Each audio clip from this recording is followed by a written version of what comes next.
Okay, ഒന്ന് wait ചെയ്യണേ. നിങ്ങൾക്ക് സ്ക്രീൻ കാണാൻ പറ്റും. അപ്പോൾ 3 വർഷത്തെ എസ് എ ക്വസ്റ്റ്യൻ പേപ്പർ അഥവാ 2024-25 തുല്യതയും ദെൻ 2026 മാർച്ചിൽ നടന്നിട്ടുള്ള റെഗുലർ വിദ്യാർത്ഥികളുടെ സോഷ്യോളജിയുടെ +1 സോഷ്യോളജിയുടെ ക്വസ്റ്റ്യൻ പേപ്പറുമാണ് നമ്മൾ ഇൻക്ലൂഡ് ചെയ്തിട്ടുള്ളത്. 2024 3 ചോദ്യങ്ങൾ. സാമൂഹ്യവൽക്കരണം നിങ്ങൾക്ക് സ്ക്രീനിൽ കാണാം. എന്താണ് സാമൂഹ്യവൽക്കരണം? ഒരു മിനിറ്റ് കാണാൻ പറ്റും. ഓക്കെ, എന്താണ് സാമൂഹ്യവൽക്കരണം? സാമൂഹ്യവൽക്കരണത്തിൻ്റെ ഏജൻസികൾ ഏതൊക്കെ? ഇത് ആൻസർ ഞാൻ കാണിച്ചു തരും കേട്ടോ. ദെൻ സ്ഥിരമായിട്ട് റിപ്പീറ്റ് ചെയ്യുന്ന ചോദ്യമാണ് സാമൂഹ്യവൽക്കരണം, സാമൂഹ്യവൽക്കരണത്തിൻ്റെ ഏജൻസികൾ. ഓക്കെ, അതേപോലെ തന്നെ നമ്മുടെ സമൂഹത്തിലെ പ്രധാന പരിസ്ഥിതി പ്രശ്നങ്ങൾ വിലയിരുത്തുവാൻ. ദെൻ ഏതെങ്കിലും 2 ഏറ്റവും എളുപ്പമുള്ള 2 എഴുതിയാൽ മതി നിങ്ങൾക്ക്.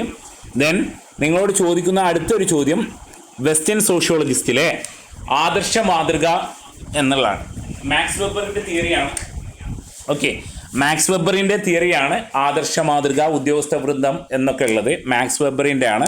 അപ്പോൾ അത് ചോദിച്ചിട്ടുണ്ട്. അപ്പോൾ ഇതാണ് 2024 ചോദിച്ചിട്ടുള്ളത്. ഞാൻ ഇതിൻ്റെ ആൻസറുകളൊക്കെ കാണിച്ചു തരാം.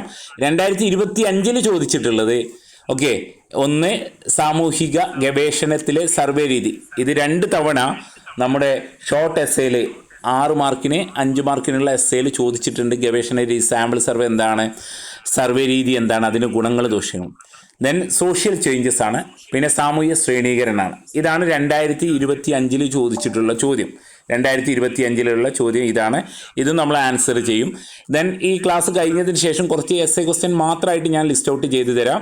ദെൻ 2026 മാർച്ചിൽ ചോദിച്ചിട്ടുള്ള ഇതിൻ്റെ മലയാളത്തിലുള്ള ക്വസ്റ്റ്യൻസ് ആണ് നമുക്ക് കിട്ടിയിട്ടുള്ളത്. ഞാൻ ഇംഗ്ലീഷ് പറഞ്ഞുതരാം. എന്താണ് social group, then different types of social group. Okay, പ്രാഥമിക സംഘം, ദ്വിതീയ സംഘം എന്നൊക്കെ പറയുന്ന സോഷ്യൽ ഗ്രൂപ്പിനെ കുറിച്ചാണ്. ദെൻ രണ്ടാമത്തത് സോഷ്യലൈസേഷൻ. ഇത് റിപ്പീറ്റഡ് ആയിട്ടുള്ള എസ്സേ ആണ്. എന്താണ് സാമൂഹ്യവൽക്കരണം, അതിൻ്റെ ഏജൻസികൾ, കുടുംബം, വിദ്യാലയം, ഓക്കെ, ഇങ്ങനെ പറഞ്ഞ മാസ് മീഡിയ അടക്കമുള്ളതാണ് സാമൂഹ്യവൽക്കരണ ഏജൻസികൾ. വീണ്ടും റിപ്പീറ്റഡ് ആയിട്ടുള്ള ചോദ്യം മേജർ എൻവയോൺമെൻറ്റൽ പോയം. ഇത് 6 മാർക്കിന് ഓർ 8 മാർക്കിന് സ്ഥിരമായിട്ട് ചോദിക്കുന്നതാണ്. ഇത് സോഷ്യൽ ഗ്രൂപ്പ്, സോഷ്യലൈസേഷൻ, ഈ ടോപ്പിക്കുകളെല്ലാം 6 മാർക്കിന് അല്ലെങ്കിൽ 8 മാർക്കിന് സ്ഥിരമായിട്ട് ചോദിക്കുന്ന ചോദ്യങ്ങളാണ്. ഇനി ഇത് എവിടെയൊക്കെയാണ് നിങ്ങളുടെ മെറ്റീരിയൽ എന്നുള്ളതും എങ്ങനെയാണ് എഴുതേണ്ടത് എന്നുള്ളതും മാത്രം പറയുകയാണ്. അപ്പോൾ നമുക്ക് ഫസ്റ്റ് 2024 ക്വസ്റ്റ്യൻ പേപ്പർ ആദ്യം നോക്കാം. ആദ്യം സാമൂഹ്യവൽക്കരണം എന്നാൽ എന്ത്, സാമൂഹ്യവൽക്കരണത്തിലെ ഏജൻസികളുടെ പങ്ക് എന്നുള്ളത്. ഇത് നിങ്ങൾക്കറിയാം. ഓക്കെ, സോഷ്യലൈസേഷൻ 3ാമത്തെ ചാപ്റ്ററാണ്. 3ാമത്തെ ചാപ്റ്ററിലുണ്ട്. ഓരോരുത്തർ വീഡിയോയ്ക്ക് താഴെ ചോദിക്കുന്നുണ്ട് ഏതാണ് ചാപ്റ്റർ എന്നൊക്കെ. നിങ്ങൾ ജസ്റ്റ് ഒന്ന് നിങ്ങളുടെ ടെക്സ്റ്റ് ബുക്ക് വായിച്ചാൽ തന്നെ സാമൂഹ്യവൽക്കരണം എന്ന് എന്തുണ്ട്, നിങ്ങളുടെ കണ്ടൻറ്റിൽ പേര് എഴുതിയിട്ടുണ്ട്. അപ്പോൾ നിങ്ങൾ എന്ത് ചെയ്യേണ്ട, അത് ഒരാൾ മറുപടി പറയാൻ വേണ്ടിയിട്ട് കാത്തു നിൽക്കേണ്ട. നിങ്ങൾ എന്ത് ചെയ്യുക, ജസ്റ്റ് ഒന്ന് കണ്ടൻറ്റ് വായിച്ച് നോക്കിയാൽ നിങ്ങൾക്ക് സാമൂഹ്യ ശ്രേണീകരണം നിങ്ങൾക്ക് കാണാൻ പറ്റും. കണ്ടൻറ്റിൽ സാമൂഹ്യവൽക്കരണപ്പെട്ട പ്രക്രിയയാണ്. then ഒരാൾ ഗ്രൂപ്പിൽ ചോദിച്ചിട്ടുണ്ട് എങ്ങനെയാണ് എഴുതേണ്ടത്. ഒരു എസ്സേ എഴുതുന്ന സമയത്ത് നമുക്ക് അറിയണം, നമുക്ക് ഒരു എസ്സേ ആണ് ചോദിച്ചിട്ടുള്ളത്, വെറും പോയിൻറ്റ്സ് മാത്രം എഴുതിയാലും മാർക്ക് കിട്ടില്ല. ഇത് പലതവണ നമ്മൾ പറഞ്ഞിട്ടുള്ള. ഓക്കെ ഓക്കെ ക്ലാസ്സിന് വീഡിയോ ഉണ്ടാവും കേട്ടോ, ഉടനെ തന്നെ കിട്ടും, ഇന്ന് രാത്രി തന്നെ കിട്ടും. അപ്പോൾ നമുക്ക് തുടങ്ങും. ഒരു വ്യക്തി സമൂഹത്തിൻ്റെ ഭാഗമാവുന്ന, അപ്പോൾ ഇതൊരു എസ്സേ ആയിട്ട് എഴുതുന്ന സമയത്ത് ഉപന്യാസമായിട്ട്, എസ്സേ എന്ന് പറഞ്ഞാൽ ഉപന്യാസമായിട്ട് എഴുതുന്നു, 1-2 പേജിലായിട്ട് എഴുതണം. അപ്പോൾ അത് നമുക്ക് നീട്ടിപ്പരത്തി എഴുതാനുള്ളൊരു കഴിവുണ്ടാവണം. അതാണ് പറഞ്ഞ 1-2 എസ്സേ നിങ്ങൾ എഴുതി നോക്കണം. ഞാൻ പ്രത്യേകിച്ച് എഴുതാൻ പറഞ്ഞിട്ടുള്ള ഒരു എസ്സേ ആണ് നമ്മുടെ പ്രധാനപ്പെട്ട പാരിസ്ഥിതിക പ്രശ്നങ്ങൾ എന്നുള്ള ആ ഒരു പാടുന്ന സമയത്ത് ചില പ്രശ്നങ്ങളുണ്ട്. അപ്പോൾ ഒന്ന് നോക്ക്. അപ്പോൾ നമ്മൾ പറഞ്ഞിരുന്നത് 1ാമത്തെ ചോദ്യം എസ്സേയിൽ 2024 സോഷ്യലൈസേഷനാണ്, സാമൂഹ്യവൽക്കരണം, അതിൻ്റെ വിവിധ ഏജൻസികളാണ് ചോദിച്ചിട്ടുള്ളത്.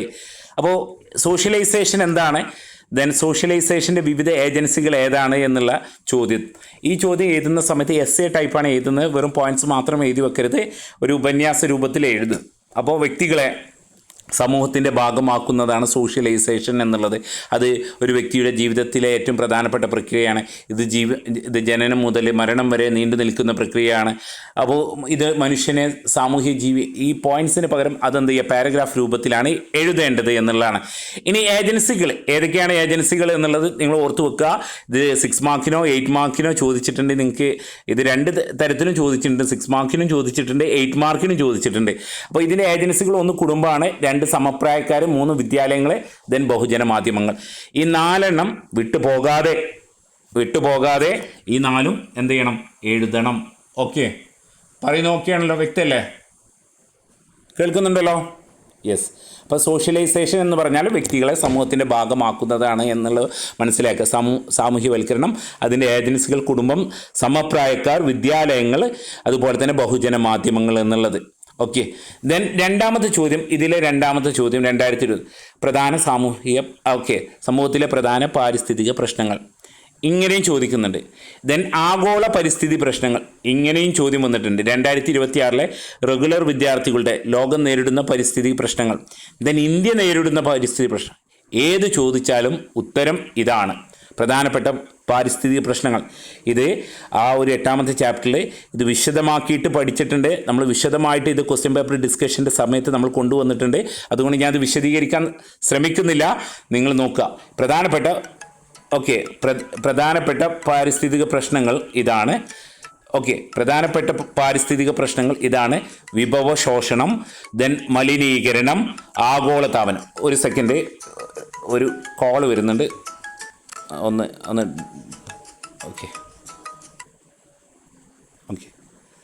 ഒന്ന് വെയിറ്റ് ചെയ്യേ. ശരി. അപ്പോൾ പ്രധാനപ്പെട്ട പാരിസ്ഥിതിക പ്രശ്നങ്ങൾ ഇതൊക്കെയാണ്.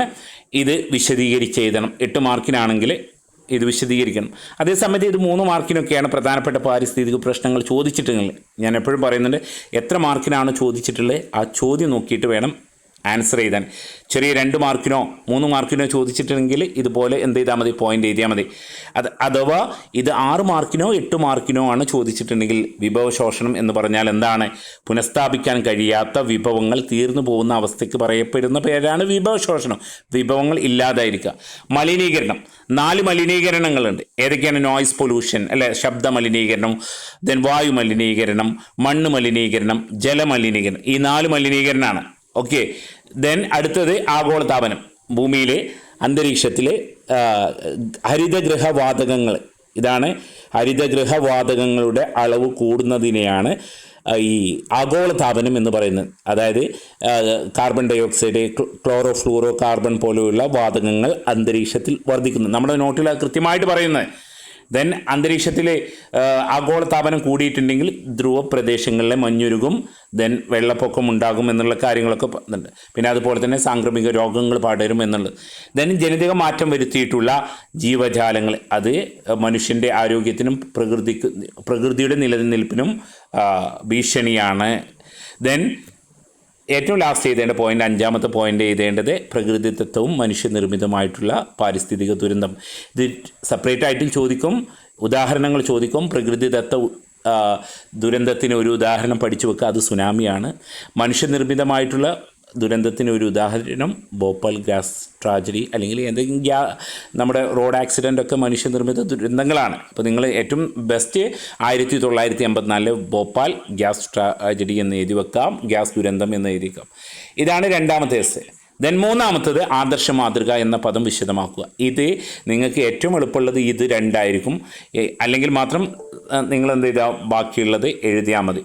ഇത് 9ാമത്തെ ചാപ്റ്ററിൽ നിന്നാണ് ആദർശ മാതൃക എന്നുള്ളത് ചോദിച്ചിട്ടുള്ളത്.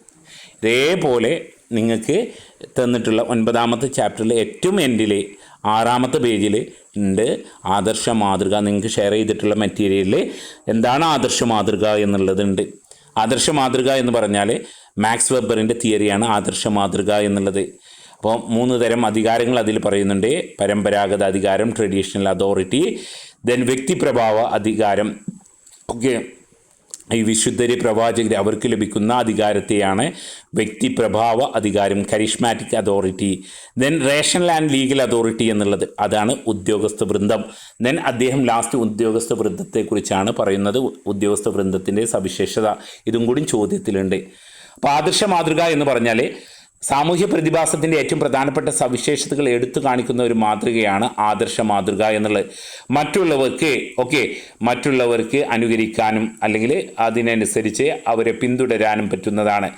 ഇത് പണ്ട് നമ്മുടെ നാട്ടിലുണ്ടായിരുന്ന വിവിധ തരം അധികാരങ്ങളാണ്. അതിൽ പണ്ടുണ്ടായിരുന്നതാണ് പരമ്പരാഗത അധികാരം എന്നുള്ളത്. ഒരു രാജാധികാരം, അത് ആ അധികാരം തലമുറക്ക് രാജാവിൻ്റെ മകൻ വീണ്ടും രാജാവാകുന്നു, ദെൻ അദ്ദേഹത്തിൻ്റെ മകൻ രാജാവ്. ഇതാണ് പരമ്പരാഗത അധികാരം എന്നുള്ളത്. രണ്ടാമത്തത് നമ്മൾ അധികാരം പറയുന്നത് പ്രവാചകരെ, അതുപോലെ തന്നെ വിശുദ്ധരായിട്ടുള്ള ആൾക്കാർ, അവർ ബാക്കിയുള്ളവരെ അനുസരിപ്പിക്കാനും അവരെ പിന്തുടരാനും ഇതുണ്ട്. ആധുനിക കാലഘട്ടത്തിലുള്ള അധികാരം എന്നുള്ളത് യുക്തിപരവും നിയമാനുസൃതമായിട്ടുള്ള അധികാരമാണ്. അത് ഉദ്യോഗസ്ഥർക്കാണ്. അതായത് അവരുടെ ഉത്തരവാദിത്വം എന്നുള്ളത് ഈ നിയമങ്ങളൊക്കെ നടപ്പിലാക്കുക എന്നുള്ളതാണ്. ഇതാണ് ഇന്നത്തെ കാലഘട്ടത്തിലുള്ള അധികാരം, റേഷണൽ ആൻഡ് ലീഗൽ അതോറിറ്റി എന്നുള്ളത്.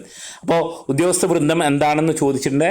പൊതുമേഖലയിൽ നിലനിൽക്കുന്ന ഔപചാരികമായിട്ടുള്ള ഒരു സ്ഥാപനമാണ് ബ്യൂറോക്രസി എന്ന് പറയുന്നത്. ഓക്കെ, ഇത് ഉദ്യോഗസ്ഥന്മാരുടെ പ്രവർത്തനമുണ്ടാകും, ഔദ്യോഗിക പദവിയാണ്, ഇവർക്ക് കൃത്യമായിട്ടുള്ള നിയമങ്ങളും മറ്റൊക്കെ ഉണ്ടാകും എന്നുള്ളതാണ്. ഇവർക്ക് കൃത്യമായിട്ടുള്ള കാലാവധി ഉണ്ടാകും ഉദ്യോഗസ്ഥ വൃന്ദത്തിന് എന്നുള്ളത് ഓർത്തു വെക്കുക. ഇത് മാക്സ് വെബറിൻ്റെ തിയറിയാണ്. ആദർശ മാതൃക, ഉദ്യോഗസ്ഥ വൃന്ദം, ഇതൊക്കെ മാക്സ് വെബറിൻ്റെ ആണ്. ഇതായിരുന്നു 2024 എസ് എ ക്വസ്റ്റ്യൻ. അപ്പോൾ ഇതിൽ ഈ 2 ക്വസ്റ്റ്യൻ നിർബന്ധമായിട്ടും നിങ്ങൾ ഓർത്തു വെക്കുക. സാമൂഹ്യവൽക്കരണത്തിൻ്റെ ഏജൻസികൾ, രണ്ടാമത്തത് പ്രധാനപ്പെട്ട പാരിസ്ഥിതിക പ്രശ്നങ്ങളും അപകടങ്ങളും. ഞാൻ പറഞ്ഞു, ഇത് ആഗോള പ്രശ്നമായിട്ട് ചോദിച്ചാലും ഇന്ത്യയിലെ പ്രശ്നമായിട്ടുണ്ടെങ്കിൽ നമ്മുടെ സമൂഹം നേരിടുന്ന എങ്ങനെ ചോദ്യം വന്നാലും ഇതാണ് ഉത്തരം. ഓക്കെ, എന്താണ് പ്രധാനപ്പെട്ട സമൂഹം നേരിടുന്ന പ്രധാനപ്പെട്ട പരിസ്ഥിതി പ്രശ്നം എന്ന് ചോദിച്ചാലും, ഇന്ത്യ നേരിടുന്ന പ്രധാനപ്പെട്ട പരിസ്ഥിതി പ്രശ്നം ചോദിച്ചാലും, ലോകം നേരിടുന്ന പ്രധാനപ്പെട്ട പരിസ്ഥിതി പ്രസ്ഥാനം ചോദിച്ചാലും ഇതാണ് ഉത്തരം എഴുതേണ്ടത്. ഈ 5 കാര്യങ്ങൾ: വിഭവശോഷണം, മലിനീകരണം, ആഗോളതാപനം, ജനിതക മാറ്റം വരുത്തിയ ജീവജാലങ്ങൾ, പ്രകൃതിദത്തവും മനുഷ്യനിർമ്മിതവുമായിട്ടുള്ളത്. ഇത് നമ്മൾ പറഞ്ഞതുകൊണ്ടാണ് വീണ്ടും പെട്ടെന്ന് പറഞ്ഞു പോകുന്നത്. 2025 എസ് എ ക്വസ്റ്റ്യനിൽ നിങ്ങൾക്ക് 1 ഗവേഷണ രീതിയാണ്. ഇത് 2024 6 മാർക്കിന് ചോദിച്ചാണ്. 2025 അത് 8 മാർക്കിന്. സാമൂഹ്യ മാറ്റം, ഇതും 6 മാർക്കിന് ചോദിച്ചാണ്. ദെൻ സാമൂഹ്യ ശ്രേണീകരണം 4 മാർക്കിന് ചോദിച്ചിരുന്നു മുമ്പത്തെ ക്വസ്റ്റ്യൻ പേപ്പറിൽ. അപ്പോൾ എന്താണ് സാമൂഹ്യ ശ്രേണീകരണം? ഓക്കെ, അപ്പോൾ 2024 വിഭിന്നമായിട്ടുള്ള ചോദ്യമാണ്. പക്ഷേ നമുക്ക് 6 മാർക്ക് 8 മാർക്കിലൊക്കെ ചോദിച്ചിട്ടുള്ള ചോദ്യങ്ങളാണ് 2025 ചോദിച്ചിട്ടുള്ളത്. അപ്പോൾ ഇതിൽ സാമൂഹ്യശാസ്ത്രത്തിലെ ഗവേഷണം 5ാമത്തെ ചാപ്റ്ററാണ് സർവേ, അല്ലെ? സമൂഹശാസ്ത്രത്തിലെ ഏറ്റവും അറിയപ്പെട്ട ഗവേഷണ രീതിയാണ് സർവേ എന്നുള്ളത്. ഇതൊരു പൊതുവായ അവലോകനം നൽകുന്നു. ഓക്കെ, സർവേ നടത്തുക എന്ന് പറഞ്ഞാൽ ഒരു കൂട്ടം ആളുകളിലേക്ക് കുറച്ച് എന്യൂമറേറ്റർ ആയിട്ടുള്ള ആൾക്കാരെ കുറച്ച് ചോദ്യങ്ങളുമായിട്ട് എന്ത് ചെയ്യുന്നു, വിവരശേഖരണത്തിനായിട്ട് തിരഞ്ഞെടുക്കുന്ന പ്രതികർത്താക്കളിലേക്ക് ഇറങ്ങുന്നു. അപ്പോൾ ഈ ചോദ്യങ്ങൾ ചോദിക്കുന്ന ആൾക്കാരുടെ കയ്യിൽ ചോദ്യാവലികളും ചെക്ക് ലിസ്റ്റുകളും ഉണ്ടാവും. ദെൻ ചോദ്യങ്ങൾ ചോദിക്കപ്പെടുന്ന ആൾക്കാരാണ് അതിന് മറുപടി നൽകുന്നത്. ഇത് സർവേ രീതിയിൽ നേരിട്ട് ചോദിക്കുന്ന, അതായത് ഡയറക്റ്റായിട്ട് ചോദിക്കുന്നത് ഉണ്ടാവും, ഫേസ് ടു ഫേസ് ആയിട്ട് പോയിട്ട് നടത്തുന്നത് ഉണ്ടാവും. ഇപ്പോൾ നമുക്ക് നമ്മുടെ ഈ സെൻസസ് സർവേ അതിനൊരു ഉദാഹരണമാണ്, അല്ലേ? പിന്നെ അതേപോലെ തന്നെ ഈ ചോദ്യങ്ങൾ അയച്ചു കൊടുക്കുന്നുണ്ട്, അല്ലെങ്കിൽ ടെലഫോണിലൂടെ ഈ ചോദ്യങ്ങൾ ചോദിച്ച് അതിൻ്റെ ഉത്തരങ്ങൾ കുറിച്ചെടുക്കുന്നതുണ്ട്. ദെൻ ഇന്നത്തെ കാലഘട്ടത്തിൽ പോളിംഗ് ഉണ്ട്, അല്ലേ? ഈ പോളിങ്ങിന് ഏറ്റവും ഉദാഹരണമാണ് നമ്മളെ ഈ ഗൂഗിൾ ഫോമിൽ നമ്മളെന്ത് ചെയ്യുക, നമ്മൾ റെസ്പോൺസ് ആഡ് ചെയ്യാനുള്ള. ഇപ്പോൾ സാമ്പിൾ സർവേ എന്താണെന്ന് ചോദിക്കും. അതായത് മൊത്തം ജനസംഖ്യയെ പ്രതിനിധീകരിക്കുന്ന ചെറിയ ഗ്രൂപ്പാണ്. ഇപ്പോൾ പഠനത്തിനായിട്ട് തിരഞ്ഞെടുക്കുന്ന വ്യക്തം, ഇത് നമ്മൾ ഇതിൽ സ്റ്റാറ്റിയിൽ പഠിച്ചിട്ടുണ്ട്, അല്ലേ? സാമ്പിൾ സർവേ എന്ന് പറഞ്ഞാൽ 1000 പേരുണ്ട്, നമ്മളെന്ത് ചെയ്യും, 1000 പേരിനെ എല്ലാവരിലേക്കും എത്തുന്നതിന് പകരം ഒരു 100 പേരെ നമ്മളെന്ത് ചെയ്യും, സാമ്പിളായിട്ട് എടുക്കുന്നു. എന്നിട്ട് പഠനം നടത്തുന്നതിനെയാണ് സാമ്പിൾ സർവേ എന്നുള്ളത്. അപ്പോൾ ഇത് 2 രീതിയിലുണ്ടാവും. റാൻഡം സാമ്പിളിംഗ് ഉണ്ടാവും, അതുപോലെ തന്നെ സ്ട്രാറ്റിഫൈഡ് സാമ്പിളിംഗ് എന്നുള്ളത്. ഇപ്പോൾ നമ്മൾ പറഞ്ഞു, ഇതിനൊക്കെ ഉദാഹരണം പറഞ്ഞു, നമ്മുടെ വാർഡിൽ അല്ലെങ്കിൽ പഞ്ചായത്തിൽ 10 വാർഡുണ്ട്. ഓരോ വാർഡിൽ നിന്നും 10 വീതം കുടുംബങ്ങളെ തിരഞ്ഞെടുത്ത് 100 പേരെ നമുക്ക് ഇതാക്കാം. ഇതാണ് സ്ട്രാറ്റിഫൈഡ് സാമ്പിളിംഗ്. അല്ലെങ്കിൽ അവിടെ നിന്നും ഇവിടെ നിന്നൊക്കെ ആയിട്ട് അങ്ങൊന്നും ഇങ്ങൊന്നും എടുത്തിട്ട് ഒരു വാർഡിൽ നിന്ന് തന്നെ കൃത്യമായിട്ട് 10 എണ്ണം എടുക്കാതെ പല വാർഡിൽ നിന്ന് റാൻഡമായിട്ട് സെലക്ട് ചെയ്യുന്ന സാമ്പിളിംഗ് ഉണ്ട്. അതിനെയാണ് റാൻഡം സാമ്പിളിംഗ്. ഇത് പലതവണ പഠിച്ചതാണ്. അപ്പോൾ സാമ്പിൾ സർവേ എന്ന് പറഞ്ഞാൽ 1000 കുടുംബങ്ങളുള്ളതിൽ നമ്മളൊരു 100 കുടുംബത്തെ എടുത്ത് പഠിക്കുന്നതിനാണ് സാമ്പിൾ. 1000-ൽ നിന്ന് ഒരു 100 സാമ്പിൾ എടുത്തിട്ട് നമ്മൾ പഠിക്കുന്നു. ഇത് 2 തരത്തിലുണ്ടെന്ന് പറഞ്ഞു. ഒരേപോലെ, അതായത് നമ്മുടെ പഞ്ചായത്തിൽ 10 വാർഡുകളുണ്ട്. ഓരോ വാർഡിൽ നിന്നും 10 വീതം കുടുംബങ്ങൾ എടുക്കുന്നതിനാണ് സ്ട്രാറ്റിഫൈഡ് സാമ്പിളിംഗ് എന്ന് പറയുന്നത്. അതേപോലെ റാൻഡം സാമ്പിളിംഗ് ഉണ്ട്. അത് കൃത്യമായിട്ടുള്ള എണ്ണമൊന്നും ഇല്ലാതെ അവിടെ നിന്നും ഇവിടെ നിന്നൊക്കെ ആയിട്ട് കൃത്യമായിട്ട് എന്ത് ചെയ്യുക, എടുക്കുന്നതിനെയാണ് റാൻഡം സാമ്പിളിംഗ് എന്നുള്ളത്. അപ്പോൾ സാമ്പിളിംഗ് തിരഞ്ഞെടുക്കുമ്പോൾ ഉള്ള പ്രശ്നങ്ങൾ, അതിൻ്റെ ശ്രദ്ധിക്കേണ്ട കാര്യങ്ങളൊക്കെ ഉണ്ട്. ഇത് ആ മെറ്റീരിയലുണ്ട്, 5ാമത്തെ ചാപ്റ്റർ ആണ് തോന്നുന്നു. അത് നിങ്ങൾ നോക്കുക. റിസർച്ച് മെത്തഡോളജി എന്നുള്ള പാഠത്തു നിന്നാണ് ദെൻ അടുത്ത ചോദ്യം 2025 അടുത്ത ചോദ്യം, സാമൂഹ്യ മാറ്റത്തിൻ്റെ സവിശേഷതകൾ വിശദീകരിക്കുക, വിവിധ തരത്തിലുള്ള സാമൂഹ്യ മാറ്റങ്ങൾ. അപ്പോൾ ഓക്കെ, സാമൂഹ്യ മാറ്റങ്ങൾ എന്നുള്ളത് ആ ഒരു പാഠം, വിവിധ തരം സാമൂഹ്യ മാറ്റം എന്താണ്, സമൂഹത്തിൽ സംഭവിക്കുന്ന മാറ്റങ്ങളാണ് സാമൂഹ്യ മാറ്റങ്ങൾ എന്ന് പറയുന്നത്. ഇത് പോസിറ്റീവാവോ നെഗറ്റീവാവും. ഈ സാമൂഹ്യ മാറ്റങ്ങൾ പോസിറ്റീവാവും, എല്ലായിടത്തും സംഭവിക്കുന്നതാണ്. ഇത് നമ്മൾ പലതവണ പറഞ്ഞാണ്, സിമ്പിളാണ്. സാമൂഹ്യ മാറ്റങ്ങൾ എന്ന് പറഞ്ഞാൽ എല്ലാ സമൂഹത്തിലും സംഭവിക്കുന്നതാണ്. എല്ലാ സമൂഹത്തിലും ഇതിൻ്റെ വേഗത ഒരുപോലെയല്ല. ഈ സാമൂഹ്യ മാറ്റങ്ങൾ പോസിറ്റീവ് ആവാം, നെഗറ്റീവ് ആകാം. ദെൻ വിവിധ തരം സാമൂഹ്യ മാറ്റങ്ങൾ, ഇതാണ് ചോദ്യത്തിൻ്റെ കോർ എന്നുള്ളത്. മൈക്ക് ഓഫ് ചെയ്യണേ. ഈ ചോദ്യത്തിൻ്റെ കോറായിട്ടുള്ള ഏരിയ ഇതാണ് അല്ലേ. 5, 6 മാറ്റങ്ങൾ പറയുന്നുണ്ട്.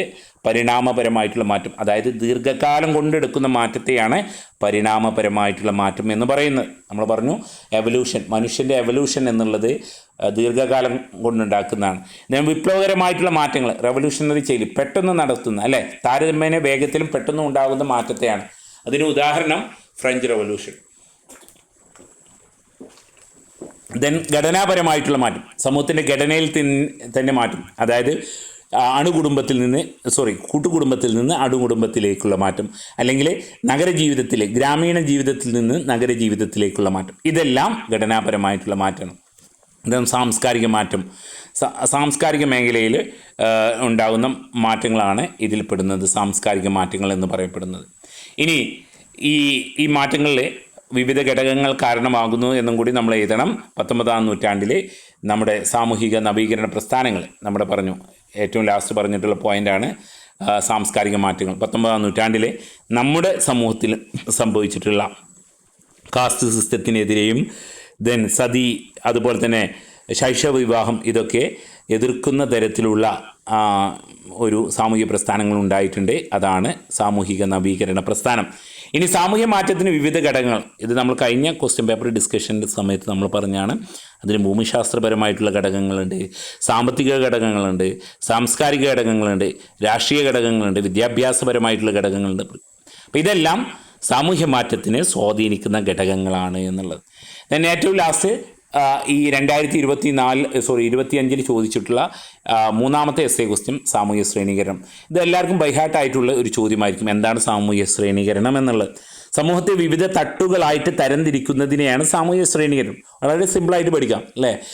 സമൂഹത്തെ വിവിധ തട്ടുകളായിട്ട് തരംതിരിക്കുന്നതിനെയാണ് നമ്മൾ സാമൂഹ്യ ശ്രേണീകരണം എന്ന് പറയുന്നത്. അത് വിവിധ തരങ്ങളായിട്ട്, ഇപ്പോൾ ഉദാഹരണം നമ്മുടെ നാട്ടിലുണ്ടായിരുന്ന ജാതീയത സാമൂഹ്യ ശ്രേണീകരണത്തിന് ഉദാഹരണമാണ്. അപ്പോൾ എന്താണ് സാമൂഹ്യ ശ്രേണീകരണം എന്നുള്ള? സമൂഹത്തിലെ ഗ്രൂപ്പുകൾക്കിടയിൽ ഘടനാപരമായിട്ടുള്ള അസമത്വമാണ് സാമൂഹ്യ ശ്രേണീകരണം എന്നുള്ളത്. ഇത് ആ പാഠത്തിൻ്റെ പേര് തന്നെ സാമൂഹ്യ ശ്രേണീകരണം എന്നാണ്. അതുകൊണ്ട് സാമൂഹ്യ ശ്രേണീകരണം സാമൂഹ്യ ഘടനയുടെ ഭാഗമാണ്. ഇത് മുഖ്യ സവിശേഷത അസമത്വമാണ്. സാമൂഹ്യ ശ്രേണീകരണത്തിൻ്റെ മുഖ്യ സവിശേഷത അസമത്വമാണ്. എല്ലാ സമൂഹത്തിലും ഏതെങ്കിലും തരത്തിലുള്ള ശ്രേണീകരണം ഉണ്ട്. നമ്മുടെ ഇന്ത്യൻ സമൂഹത്തിൻ്റെ മാത്രം സവിശേഷതയാണ് ജാതീയത എന്നുള്ളത്. മറ്റുള്ളിടത്ത് എന്തുണ്ടാവും? മറ്റുള്ള പ്രദേശങ്ങളിൽ വർഗങ്ങൾ, വിവിധ ഡിഫറൻ്റ് ആയിട്ടുള്ള വർഗ്ഗങ്ങൾ, ഉദാഹരണത്തിന് അടിമകൾ, ഉടമകൾ, അതുപോലെ തന്നെ സമ്പന്നർ, ദരിദ്രർ, ഇത്തരത്തിലുള്ള വിദ്യാഭ്യാസം നേടിയവർ, അല്ലാത്തവർ, ഇങ്ങനെയുള്ള വർഗ്ഗങ്ങൾ നിലനിൽക്കുന്നുണ്ട്. ഇതും ഒരു ശ്രേണീകരണമാണ് എന്നുള്ളത്. ദെൻ 2026 ഇവിടെ ശ്രദ്ധിക്കൂ, 2026 മാർച്ച് മാസത്തിൽ നടന്ന റെഗുലർ വിദ്യാർത്ഥികളുടെ ക്വസ്റ്റ്യൻ പേപ്പറും കൂടി നമ്മൾ നോക്കുന്ന സമയത്ത് നമുക്ക് മനസ്സിലാവും. എസ്സേ ക്വസ്റ്റ്യൻ റിപ്പീറ്റഡ് ആയിട്ട് ചോദിക്കുന്നത് നേരത്തെ പറഞ്ഞ സോഷ്യൽ ഗ്രൂപ്പ്, വിവിധ തരം സോഷ്യൽ ഗ്രൂപ്പുകൾ, ദെൻ സോഷ്യലൈസേഷൻ വീണ്ടും ചോദിച്ചിട്ടുള്ളതാണ്, ദെൻ എൻവയോൺമെൻറ്റൽ പ്രോബ്ലം. ഇത് മൂന്നും നമ്മൾ ഈ 2 ക്വസ്റ്റ്യൻ പേപ്പർ 2024-25 ക്വസ്റ്റ്യൻ പേപ്പറിൽ ഡിസ്കസ് ചെയ്തിട്ടുള്ളതാണ്. എന്താണ് സോഷ്യൽ ഗ്രൂപ്പ്? നമ്മൾ പറഞ്ഞു അല്ലേ, പ്രാഥമിക സംഘങ്ങൾ, ദ്വിതീയ സംഘങ്ങൾ, സമുദായവും സമൂഹവും, ഇതാണ് വിവിധ തരം സാമൂഹിക സംഘങ്ങളാണ് പറയുന്നത്. സ്വഗണം, അന്യഗണം, ശുചിതഗണം, സമപ്രായക്കാർ, ഇതാണ് സോഷ്യൽ ഗ്രൂപ്പ് എന്നുള്ളത്. സമൂഹത്തിലെ അംഗങ്ങൾക്കിടയിലുള്ള ഒരു കൂട്ടായ്മയാണ് സാമൂഹിക സംഘങ്ങൾ എന്ന് പറയുന്നത്. ഇങ്ങനെയാണ് എഴുതേണ്ടത്. അപ്പോൾ എന്നിട്ട് വിവിധ തരം സാമൂഹിക സംഘങ്ങൾ, ആദ്യം പ്രാഥമിക ഗണം, ദ്വിതീയ ഗണം. പ്രാഥമിക ഗണം എന്നുള്ളത് ചെറു സംഘങ്ങളാണ്, വളരെ അടുത്ത ബന്ധമുള്ളവരാണ്. ഇത് വ്യക്തി കേന്ദ്രീകൃതമായിട്ടുള്ള ബന്ധമാണ്. പരസ്പരം മുഖാമുഖം ബന്ധമുള്ളവരായിരിക്കുമെന്നാണ്. ദെൻ പരസ്പരം സഹകരിക്കുന്നവരാണ്. ഇതിന് ഉദാഹരണം കുടുംബം, ഗ്രാമം, ചങ്ങാതിക്കൂട്ടങ്ങൾ എന്നിവയാണ്. ദെൻ ദ്വിതീയ ഗണം എന്ന് പറഞ്ഞാൽ വലിപ്പമുള്ളതായിരിക്കും, വളരെ അടുപ്പമുള്ള ആൾക്കാരല്ല. ദെൻ ഔപചാരികമായിട്ട് ഇപ്പോൾ നമ്മുടെ ഒരു ഓഫീസിൽ നമ്മളിപ്പോൾ ഒരു കോളേജിൽ പഠിക്കുന്ന സമയത്ത് അപ്പോൾ ഇത് ആ കോളേജിലുള്ള എല്ലാ വിദ്യാർത്ഥികളും ആ കോളേജിലുള്ള എല്ലാ വിദ്യാർത്ഥികളും മറ്റുള്ള അധ്യാപകരും അടങ്ങുന്ന സംഘത്തെയാണ് ദ്വിതീയ ഗണം എന്ന് പറയപ്പെടുന്നത്. ഇത് ചിലപ്പോൾ താൽക്കാലിക സ്വഭാവമുള്ളതാണ്. നമ്മുടെ ലക്ഷ്യം നേടുന്നതിന് വേണ്ടിയിട്ട് വിദ്യാലയങ്ങൾ, സർക്കാർ ഓഫീസുകൾ, ആശുപത്രികൾ, വിദ്യാർത്ഥി സംഘടനകൾ ഒക്കെ ദ്വിതീയ ഗണത്തിന് ഉദാഹരണമാണ്. ഓർത്തു വെക്കുക, ഇതൊക്കെ നമ്മുടെ പുസ്തകത്തിൽ. ദെൻ സമുദായം, സമൂഹം എന്നല്ല അല്ലേ. സമുദായം എന്ന് പറഞ്ഞാൽ ഒരു നിശ്ചിത പ്രദേശത്ത് പൊതുവായ താല്പര്യത്തോടും പ്രവർത്തനങ്ങളോടും കൂടി ജീവിക്കുന്ന ഒരു സാമൂഹ്യ സംഘമാണ്. ദെൻ ഉറ്റവരായിട്ടും വ്യക്തിപരമായിട്ടുള്ള ബന്ധമുണ്ട്, ദീർഘകാലം നിലനിൽക്കുന്നതാണ്. ഇപ്പോൾ സമുദായം എന്ന് പറഞ്ഞാൽ കുടുംബം, അടുത്ത കൂട്ടുകാർ, അടുത്ത ബന്ധുക്കളൊക്കെ ഒരേ സമുദായത്തിൽപ്പെട്ടവരായിരിക്കും എന്നുള്ളതാണ്. സമൂഹം എന്ന് പറഞ്ഞാൽ ഒന്നും കൂടി ലാർജ് എൻറ്റിറ്റിയാണ്, മനുഷ്യർ തമ്മിലുള്ള ഇടപെടലുകളിലൂടെ സൃഷ്ടിക്കുന്ന ബന്ധങ്ങളും. ഇവിടെ ഉപരിതല ബന്ധങ്ങളായിരിക്കും, വ്യക്തിപരമായിട്ടുള്ള ബന്ധങ്ങളല്ല.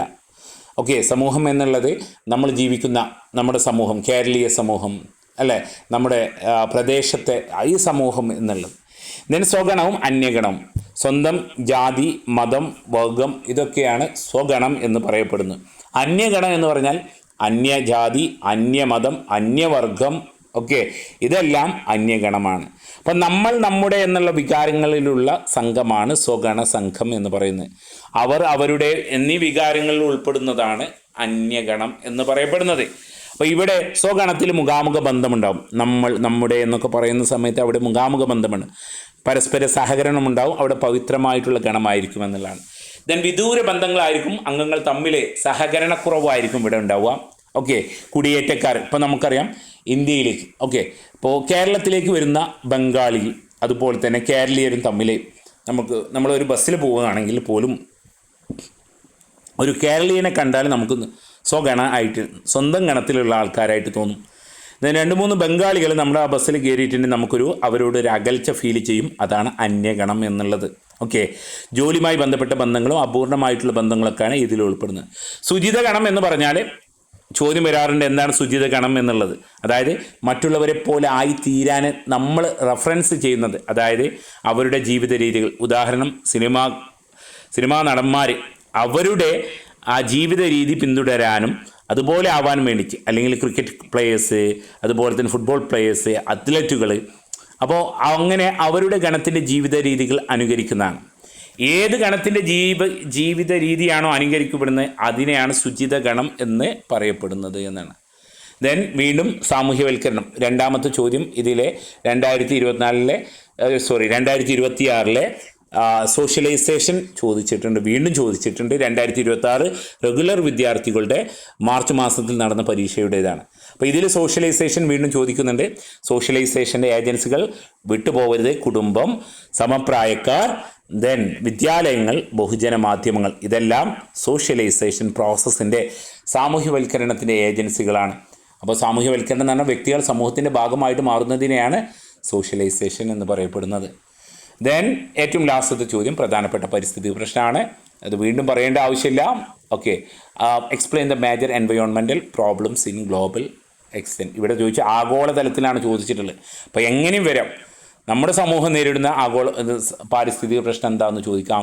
ഇന്ത്യ നേരിടുന്ന പാരിസ്ഥിതിക പ്രശ്നം എന്താണെന്ന് ചോദിച്ചാൽ ഗ്ലോബൽ കോണ്ടെക്സ്റ്റിൽ അല്ലെ ആഗോള തലത്തിൽ നമ്മൾ നേരിടുന്ന പ്രശ്നങ്ങൾ എന്തായാലും ചോദിക്കപ്പെടേണ്ടത് പ്രധാനപ്പെട്ട പാരിസ്ഥിതിക പ്രശ്നങ്ങളാണ് വിഭവ ശോഷണം, മലിനീകരണം, ആഗോളതാപനം, ജനിതക മാറ്റം വരുത്തിയ ജീവജാലങ്ങൾ, പ്രകൃതിദത്തവും നിർമ്മിതവുമായിട്ടുള്ള ദുരന്തങ്ങൾ.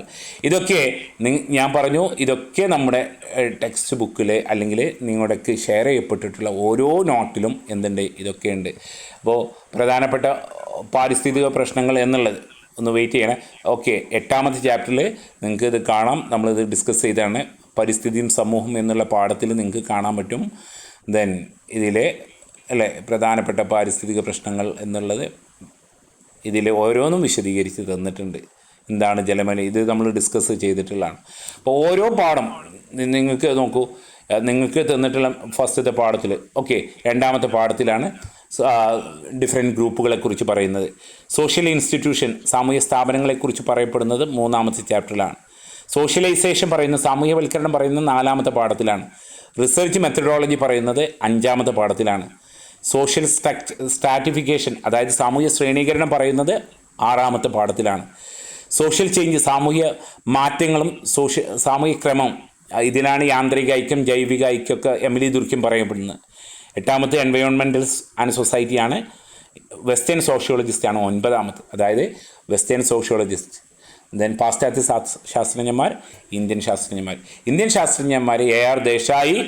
ദെൻ AR ദേശായിനെ ഓർക്കണം, അതേപോലെ തന്നെ MN ശ്രീനിവാസനെ ഓർക്കണം. അപ്പോൾ ഇത്തരത്തിലുള്ള ആൾക്കാർ നിങ്ങൾ എന്തായാലും പഠിക്കണം. ദെൻ GS ഗുരെ, അവരെയൊക്കെ ഒന്ന് നോക്കണം. ഇതൊക്കെ ഞാൻ ടൈപ്പ് ചെയ്തിട്ടുണ്ട്. അപ്പോൾ ഇത്രയുള്ള സോഷ്യോളജിയിൽ. ഇനി ഇതിലും കൂടുതൽ സോഷ്യോളജിയിൽ ഒന്നും പറയാൻ പറ്റില്ല. അപ്പോൾ MN ശ്രീനിവാസൻ ഗ്രാമങ്ങളെക്കുറിച്ചാണ് പറഞ്ഞിട്ടുള്ളത്. ദെൻ MN ശ്രീനിവാസൻ ഗ്രാമങ്ങളെക്കുറിച്ചാണ്. ക്ഷേമരാഷ്ട്രത്തെക്കുറിച്ചാണ് AR ദേശായി പറഞ്ഞിട്ടുള്ളത്. അത് ഞാൻ ടൈപ്പ് ചെയ്തിട്ടുള്ള സമയത്ത് ഞാൻ പറഞ്ഞിട്ടുണ്ട്. GS ഗുരെ പറഞ്ഞിട്ടുള്ളത് എന്താണ്, മാർക്സിസ കൺസെപ്റ്റുകളാണ് പറയപ്പെടുന്നത് എന്നുള്ളതാണ്. അപ്പോൾ ഗുരയുടെ അഭിപ്രായത്തിലുള്ള ജാതി, റാസ്ലിംഗ് ഗുരയും തമ്മിൽ അഭിപ്രായ വ്യത്യാസങ്ങൾ വന്നിട്ടുണ്ട്. അതൊക്കെ നമുക്ക്. അപ്പോൾ ഇത്രയേ ഉള്ളൂ. സോഷ്യോളജി അടിച്ച് പൊളിച്ച് എഴുതുക. കുറേ സമയം നമ്മൾ സോഷ്യോളജി ഡിസ്കസ് ചെയ്താണ്. ദെൻ ബാക്കിയുള്ള പരീക്ഷ, അതായത് സോഷ്യോളജി കഴിഞ്ഞ് വരുന്ന പരീക്ഷയെക്കുറിച്ച് ഇപ്പോൾ നിങ്ങൾ ഒരു ടെൻഷനും അടിക്കേണ്ട. എല്ലാം, അതായത് എക്കണോമിക്സ് ആവട്ടെ, ദെൻ ഏത് സബ്ജക്റ്റ്, പൊളിറ്റിക്കൽ സയൻസ് ആവട്ടെ, ദെൻ ഇംഗ്ലീഷ് ആവട്ടെ, നമ്മളെന്ത് ചെയ്യും, ഉഷാറാക്കും. അതിനനുസരിച്ചുള്ളൊരു ഷെഡ്യൂൾ സെറ്റാക്കും. എന്നിട്ടായിരിക്കും നമ്മുടെ ക്ലാസ്സുകൾ. അപ്പോൾ അതനുസരിച്ച് പഠിക്കുക. നാളത്തെ ഒരു ദിവസം കൂടിയും, നാളെ 2 ദിവസമുണ്ട്. ദെൻ സോഷ്യോളജി പഠിച്ച് കഴിഞ്ഞവരുണ്ടെങ്കിൽ നിങ്ങൾക്ക് ഏറ്റവും സിമ്പിളായിട്ട് തോന്നുന്ന ഏതെങ്കിലും സബ്ജക്റ്റുകൾ ഉണ്ടെങ്കിൽ അത് വായിച്ചു തുടങ്ങും. ഇപ്പോൾ പൊളിറ്റിക്കൽ സയൻസ്, ദെൻ ഇംഗ്ലീഷ് ഒന്ന് ജസ്റ്റ് കഥകൾ, മറ്റുള്ളവർക്ക് വീഡിയോകളൊക്കെ കണ്ടു നോക്കാം. അത് നിങ്ങളുടെ ഈ പഠനത്തിന് എന്താവരുത്. അപ്പോൾ ഇതോടുകൂടി നമ്മൾ സോഷ്യോളജിയുടെ പഠനം നിർത്തുന്നു. നിങ്ങളുടെ അഭിപ്രായത്തിൽ നമുക്ക് ഇനി ഇംഗ്ലീഷും ഇതും ഇടയിൽ തുടങ്ങിയിട്ടുണ്ടെങ്കിൽ നിങ്ങൾക്ക് മനസ്സിലാവും അത് നിങ്ങളുടെ പഠനത്തിന് ബുദ്ധിമുട്ടാവും എന്ന് കരുതിയിട്ടാണ് നമ്മളത് തുടങ്ങാത്തത്, ബാക്കിയുള്ള സബ്ജക്റ്റുകൾ തുടങ്ങാത്തത്. ഓക്കെ, അതല്ലേ നല്ല. പറഞ്ഞോളൂ. സുസ്ഥിര വികസനം എന്ന ആശയവുമായി കൈവരിച്ചിരിക്കുന്ന സമൂഹത്തിന്റെ പങ്ക് വ്യക്തമാക്കുക. അതിന് അങ്ങനെ ഒരു ചോദ്യം വന്നാലോ? എവിടെയാണ് സുസ്ഥിര വികസനം എന്ന് പറഞ്ഞിട്ടുണ്ട്? അപ്പോൾ എന്താണ് സുസ്ഥിര വികസനം എന്നുള്ളത്? ഇപ്പോൾ ഞാൻ ഒന്നുകൂടി നോട്ട് ഷെയർ ചെയ്യാം കേട്ടോ. ഒരു മിനിറ്റ്, ഒന്നുകൂടി നോട്ട് ഷെയർ ചെയ്യാം. ഒന്ന് വെയിറ്റ് ചെയ്യണം, ലെഫ്റ്റ് ആവല്ലേ. ഇങ്ങനെയുള്ള ക്വസ്റ്റ്യൻസ് ഉണ്ടെങ്കിൽ നിങ്ങൾക്ക് ടൈപ്പ് ചെയ്തോ അല്ലെങ്കിൽ ഗ്രൂപ്പിലോ പേഴ്സണലായിട്ട് നമുക്ക് അയക്കാം.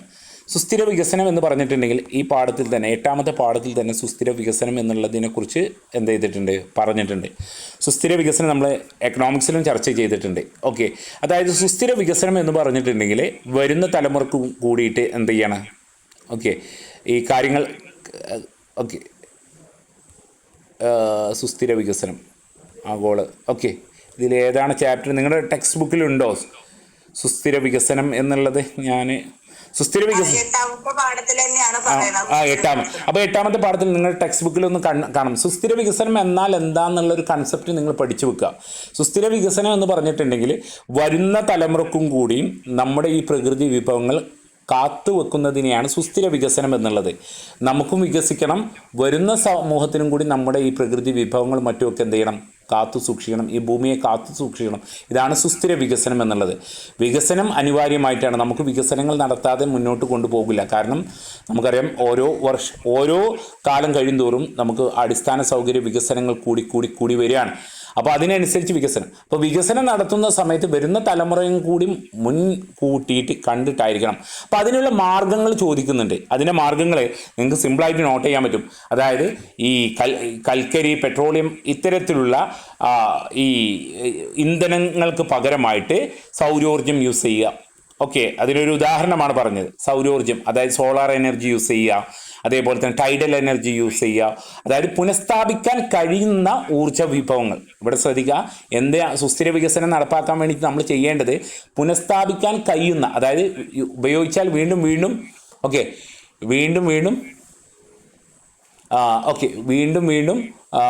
ഉപയോഗിച്ചാൽ വീണ്ടും ഉപയോഗിക്കാൻ പറ്റുന്ന ഇത്തരത്തിലുള്ള ഊർജ്ജങ്ങൾ നമ്മൾ ഉപയോഗിക്കുക എന്നുള്ളതാണ്. ചോദ്യം ഒന്നും കൂടി വായിക്കോ. ഇതാണ് സുസ്ഥിര വികസനം. ചോദ്യം ഒന്നും കൂടി വായിക്കോ. സുസ്ഥിര വികസനം എന്ന ആശയവുമായി കൈവരിച്ചിരിക്കുന്നതിൽ സമൂഹത്തിന്റെ പങ്ക് വ്യക്തമാക്കും. അത് കാലാകാലങ്ങളിലായിട്ട് മനുഷ്യൻ എന്ത് ചെയ്തിട്ടുണ്ട്, ഇതിലേക്ക് മാറിയിട്ടുണ്ട്. ഇപ്പോൾ നമ്മൾ അതിന് ഉദാഹരണമായിട്ട് നിങ്ങൾക്ക് സോളാർ എനർജി, നമ്മുടെ വാഹനങ്ങളിൽ സോളാർ എനർജി, അതേപോലെ തന്നെ നമ്മുടെ നാട്ടിൽ ആദ്യ കാലഘട്ടത്തിൽ യൂസ് ചെയ്തിട്ടുള്ളതിൻ്റെ നമ്മുടെ വിറകിന് പകരം ഇപ്പോൾ ഗ്യാസ്. ഓക്കെ, അത് പൊല്യൂഷൻ കുറക്കുന്നതാണ്. ദെൻ വനസമ്പത്ത്, അതായത് വനനശീകരണം കുറക്കുന്നതിനാണ്. അപ്പോൾ ഇത്തരത്തിലുള്ള കാര്യങ്ങൾ സമൂഹം എന്ത് ചെയ്തിട്ടുണ്ട്, മാറുന്നുണ്ട്. അപ്പോൾ നിങ്ങൾ എഴുതേണ്ടത് ആധുനിക സാങ്കേതിക വിദ്യ ഉപയോഗിച്ച് ഇത്തരത്തിലുള്ള എന്താണ് നമുക്ക് സാങ്കേതിക വിദ്യ ഉപയോഗിച്ച് നമ്മുടെ സമൂഹത്തിൽ എന്തുണ്ട് മാറ്റങ്ങൾ കൊണ്ടുവരുന്നുണ്ട്. ഉദാഹരണം വിറകിന് പകരം എന്ത് യൂസ് ചെയ്യുന്നുണ്ട്, ഗ്യാസ് യൂസ് ചെയ്യുന്നുണ്ട്. നിങ്ങളുടെ ഭാഷയിൽ എഴുതാൻ പറ്റും, നിങ്ങളുടെ ആ ടെക്സ്റ്റ് ബുക്കിൽ ഉണ്ടെന്നാണ് ഞാൻ വിചാരിക്കുന്നത്. വാഹനങ്ങളുടെ ഇത് കുറക്കുക, ഇലക്ട്രിക് വാഹനങ്ങൾ ഉപയോഗിക്കുക. ഓക്കെ, ഇലക്ട്രിക് വാഹനങ്ങൾ ഉപയോഗിക്കുക അതിൽ പെട്ട ഒരു പങ്കാണ്. ദെൻ വേറെ എന്തെങ്കിലും ക്വസ്റ്റ്യൻ ഉണ്ടോ?